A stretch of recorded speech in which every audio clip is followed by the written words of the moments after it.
मराठा योद्धा मनोज जरांगे पाटील यांच्या समर्थनार्थ सकल मराठा समाज बांधव हिंगोलीच्या वतीनं हिंगोलीत आमरण उपोषण सुरू केलंय। जोपर्यंत आरक्षणाची मागणी पूर्ण होणार नाही तोपर्यंत गरजवंत मराठा समाजाचा लढा हा सुरूच राहील असा पवित्रा उपोषणकर्ते मराठा समाज बांधवांनी घेतलाय। या मराठा समाज बांधवांशी संवाद साधला आमचे प्रतिनिधी उमेश चक्कर यांनी। पाहूयात।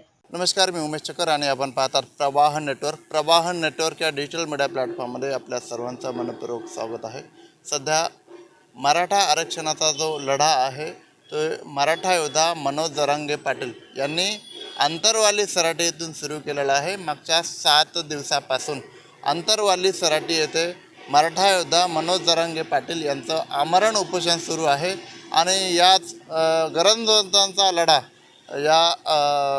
याच्याखाली आमरण उपोषण हिंगोलीमध्ये देखील सुरू आहे।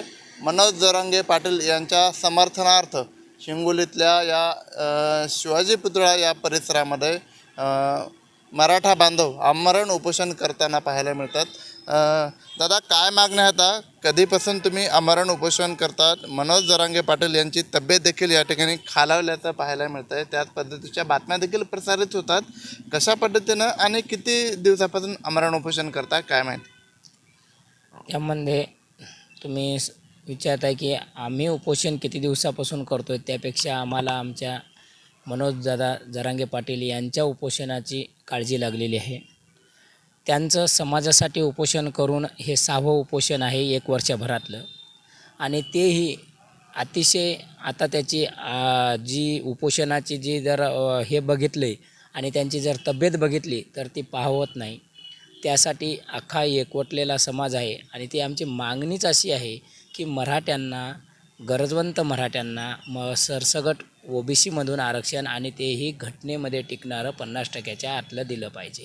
या मागणीसाठी जरांगे पाटलांनी लढा उभारला आहे। त्यासाठी मराठा समाज एकवटलेला आहे।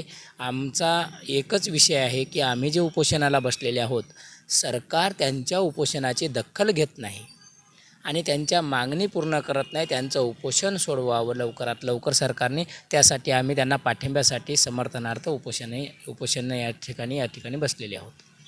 अजूनही काही मराठा समाज बांधव या ठिकाणी आहेत आणि आमरण उपोषण करताना पाहायला मिळतं। किती जण तुम्ही आमरण उपोषण करतायत, कधीपासून करतायत आणि लढा कशा पद्धतीने असणार?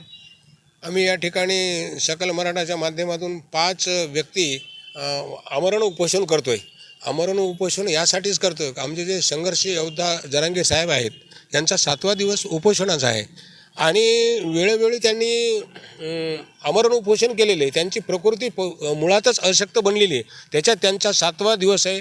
आज ज्यांनी आम्हाला आत्तापर्यंत नेतृत्व कधी भेटलं नव्हतं असं दीपस्तंभासारखं नेतृत्व मिळाले आणि तोच योद्धा जर मरणावस्थेत असेल तर आम्ही शांत बसणं आमच्या रक्तात नाही। आणि जो युवक आहे, आता मला तर अशी परिस्थिती दिसते या शासनाने आज किंवा उद्या दखल घ्यावी। जर दखल नाही घेतली त्याचे पडसाद असे म्हणतील की आम्ही असं म्हणत नाही की महाराष्ट्र आम्ही पेटवून देऊ, पण युवा वर्ग आणि मराठा समाजाच्या भावनेचा जर उद्रेक झाला तर यांना सांभाळता यांच्या हातातला हा प्रश्न बाहेर जाऊन, म्हणून मला शासनाला अशी विनंती आहे की तुम्ही आज किंवा उद्या तातडीनं एक बैठक घ्या आणि आम्हाला मनोज जरांगे साहेब जे म्हणतात की आम्ही मुळातच कुणबी आहोत, आम्ही कोणाचं ओढून तोडून आणले नाही, आम्हाला अगोदर 40 वर्षापासून आमच्यावर अन्याय झालेला आहे आणि आजही आम्ही जे मागतोय, आम्ही आमच्या हक्काचं आरक्षण मागतोय, आम्ही कोणाच्या ताटातलं मागत नाही, आम्ही मुळात कुणबी आहोत, आम्हाला ते 50% आतलं आरक्षण द्या। त्यांनी काय केलं, SC-BC दिलं। त्यांचं म्हणणं आहे बाबा तुम्ही याआधी दिलं आणि आताही दिलं, तुम्ही हे नाटकं करू नका, आम्हाला टिकेल असं आरक्षण जर तुम्हाला द्यायचं असेल तर मराठा कुणबी समाजाला जर द्यायचं असेल तर OBCमधूनच द्या, नसता ते आम्हाला टिकवतं आरक्षण आम्हाला ते मान्य नाही। यांनी आश्वासनही खूप दिले होते पण यांनी पूर्तता केली नाही। यांनी गुलाल उधळला, या गुलालाचा अपमान केला। आता त्या अपमानाचा बदला आम्ही मराठा समाज घेतल्याशिवाय राहणार नाही। जोपर्यंत आरक्षण मिळणार नाही तोपर्यंत आम्ही आरक्षणाचा लढा हा संघर्ष योद्धा जरांगे साहेब पाटील यांच्या मार्गदर्शनाखाली चालूच ठेवणार। आम्ही त्यांच्यासोबत शेवटच्या श्वासापर्यंत आहोत, एवढंच या ठिकाणी मी सांगतो। एकंदरीत आपण पाहिलं तर मागच्या 7 दिवसापासून मराठा योद्धा मनोज जरांगे पाटील यांनी जालना जिल्ह्यातल्या आंतरवाली सराटी येथे आमरण उपोषण सुरू केलं आहे। त्यांची तब्येत देखील खालावल्याचं पाहायला मिळतं आहे। त्याचबरोबर हिंगोली जिल्ह्यातल्या हिंगोली शहरातल्या या शिवाजी पुतळ्यानजीक मराठा समाज बांधवांनी देखील आमरण उपोषण सुरू केलं आहे। आताच काही वेळापूर्वी डॉक्टरांनी त्यांची तब्येत देखील खालावल्याचं या ठिकाणी सांगितलं आहे। मागच्या काही दिवसापासून सुरू असलेला, काही वर्षापासून सुरू असलेला हा गरजवंत मराठ्यांचा लढा अजूनही कायम आहे. जोपर्यंत आरक्षण मिळणार नाही तोपर्यंत आम्ही स्वस्थ बसणार नसल्याचा पवित्रा देखील या ठिकाणी मराठा समाज बांधवांच्या वतीने घेण्यात आला आहे. माझ्या सहकारी आकाशसह मी उमेश शक्कर, प्रवाह न्यूज नेटवर्क, हिंगोली.